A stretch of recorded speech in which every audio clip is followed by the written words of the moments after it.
Цахим дархан төсөлд иргэдийн саналыг тусгах сэдвт хэлэлцүүлэг өнөөдөр боллоо. Хэлэлцүүлгийг аймгийн иргэдийн төлөөлөгчдийн хурлын дэргэдэх иргэний танхим аймгийн засаг даргын томьёон газар хамтран зохион байгууллаа. Хэлэлцүүлэгт төрийн болон хувийн хвшлийн IT инженерүүдээс гадна иргэдийг төлөөлөн нийт 20 гаруй хүн оролцсон юм а. Хэлэлцүүлэгт оролцогчдод нийгмийн салбар бүр дор дороо эрдэнэ аппликейшнд суурилсан мэдээллийн бааз үүсгэхээс илүүтэй нэн тэргуунд нэгдсэн цахим бодлого боловсруулах, түүнийгээ дагаад дэд бүтцийг нэн даруй шийдвэрлэх, төрийн бүх төрлийн цахим үйлчгийг нэгдсэн сүлжээнд холбох, иргэдийн цахим хэрэглээний мэдлэгийг дээшлүүлэх зэрэг саналуудыг гаргаж байсан юм а.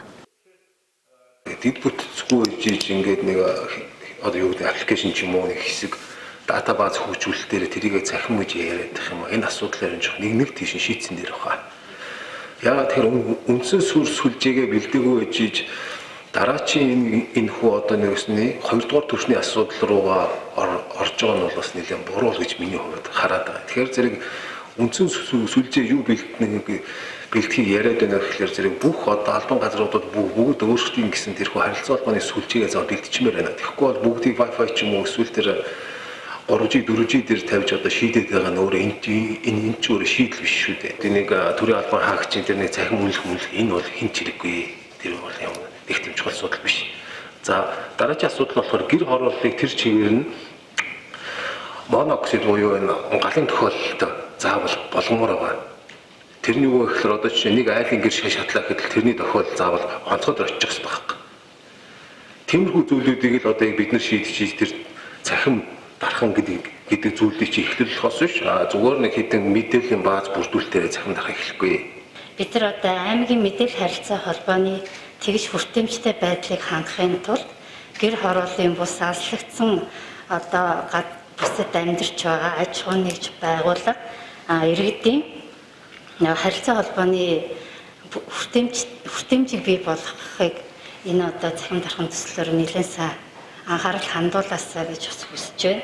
Төрийн байгууллагуудын нөгөө интернетийн зардал байгаа учраас нөгөө шилэн кабель ашиглаж чадахгүй байгаа байна. Санхүүжилтээ сайн тавьж өгөхгүй болохоор эргээд цаашаа явагдах дээр бол бас зогсох байдал хүрч байна. Одоо нийтийн номын сан маань болохоор аймгийн хүн амын 60% нь хүрж үйлчилдэг. Ийм учраас хуучин дархан шинэ дарханыхаа номын сан цахим ном уншигчийг бас олноор нь байршуулвал ард иргэд маань одоо бас хүртээмжнээс илүү юм аа. Ийм Монгол ерөнхийдөө боломжтой үйлчилгээнд оруулна гэдэг чинь үүнтэй адилхан аймаг ерөнхийдөө яг ямар үйлчилгээндээ захимжуулах юм тэр үйлчилгээндээ захимжуулахад хэдийн хэмжээний дэд бүтц шаардлагатай юм те тэр дэд бүтцийн дата төв хангах боломжтой юм уу хэмжээ нь хэд байх юм ч гэдэг юм те тиймэрхүү юмыг эхнийгээ чинь тодорхойлоод гаргаад ирэх юм бол дата төвөн дээр илүү тодорхой байсартай оролцох боломж байна. Хэрвээ бид нар баахан дэд бүтц бэлдээд үйлчилгээ гаргаад байдаг эргээд авахгүй бол тэр чинь ерөөсөө хэсэг хугацаагаар байх болчихдог байхгүй. Тухайн иргэн өөрөө авах тийм бол тодорхой хэмжээний цахим боловсролтой тухайн үйлчлэгийг авах хэрэгцээтэй байж тэр үйлчлэгээ цаашдаа явах ёстой гэж харж байна. Тэгэхээр тэрийг бас мартаж болохгүй гэж харж байна. Цагаарын сэрэмжлүүлэг аппликейшнийг бол хөгжүүлэхэд бид нар манай төвийн зүгээс хамтран ажиллах ийм саналтай байгаа. Өнөөдрийн хэлэлцүүлгээс өмнө төслийн багийнханд төрийн байгууллагуудаас 26 иргэдээс цахимаар 49 санал иржээ. Хэлэлцүүлгээс гарсан болон иргэд аж ахуйн нэгж байгууллагуудаас ирүүлсэн ажил хэрэгч үнэтэй санал хүсэлтүүдийг нэгтгэн төслийн боловсруулалтын үе шатанд нэмж тусган сайжруулад явах юм байна. Аймгийн засаг даргын үйл ажиллагааны төлөвлөсөн цахим дархан төсөл хэлэлцүүлгийн шатанд явж байгаа. Бид нэр төслөө ерөнхийдөө боловсруулалтын шатанд явж байгаа. Тэгээд иргэдээс санал авах үйл явцууд нь явж байгаа. Сая энэс өмнө бид нэр төрийн байгууллагуудаас албан бичгээр саналуудыг авч нэгтгэсэн. Мөн иргэдээс захимаар саналууд нь авсан байсан.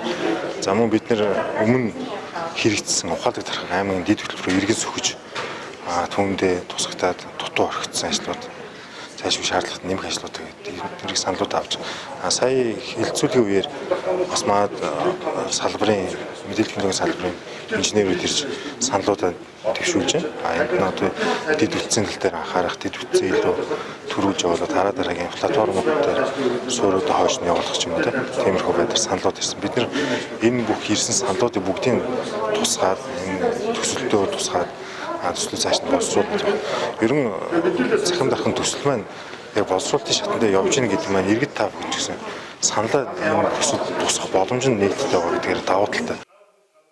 Аймгийн засаг даргын 2021-с 2024 оны үйл ажиллагааны хөтөлбөрийн засаглалын бодлогын хүрээнд төвшүүлсэн зорилтын 3-2-1-1-т цахим дархан төслийг хэрэгжүүлэхээр тусгасан уг төслийн боловсруулалтын эхний шатны хилцүүлэг инхүү амжилттай болж салбартаа мэдээллийн технологийн чиглэлээр ажиллаж байгаа мэрэгчлэтнүүд болон иргэд тал талын байр суурь саналаа инхүү илэрхийлсэн юм а.